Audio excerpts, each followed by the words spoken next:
গোপালগঞ্জে এনসিপি তাদের রাজনৈতিক কর্মসূচি পালন করতে গিয়ে ফ্যাসিস্টের আক্রমণের শিকার হয়ে এক পর্যায়ে তারা অবরুদ্ধ হয়। সেই অবরুদ্ধ অবস্থা থেকে আইনশৃঙ্খলা বাহিনী, পুলিশ, সেনাবাহিনী সহ আইনশৃঙ্খলা বাহিনী তাদের নিরাপত্তা দিতে মরিয়া হয়ে ওঠে এবং একটা পর্যায়ে তাদের শীর্ষ পর্যায়ের নেতৃবৃন্দকে ট্যাঙ্কের ভিতরে করে সেখান থেকে নিয়ে আসে। প্রশ্ন হচ্ছে তারা এখন এই আইনশৃঙ্খলা বাহিনীকে নিয়ে দোষারোপ করছে। আইনশৃঙ্খলা বাহিনী কি এনসিপির কোনো শাখা? পুলিশ কি এনসিপি? পুলিশ কোনো এনসিপি আছে নাকি এনসিপি সেনাবাহিনী আছে, র্যাব আছে, বিজিবি আছে?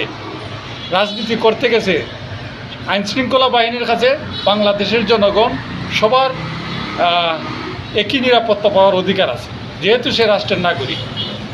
এবং কারা ফ্যাসিস্ট, কারা দেশপ্রেমিক, সেই বিষয়গুলা রাজনৈতিক এবং আইন প্রয়োগকারী সংস্থা, বিশেষ করে আদালতের এবং বিচার বিভাগের বিষয়। যদি মামলা হয়, এর আগে তো কোনো পক্ষই তাদের কাছে আলাদা না, উভয় পক্ষকে তারা সমান চোখেই দেখবে।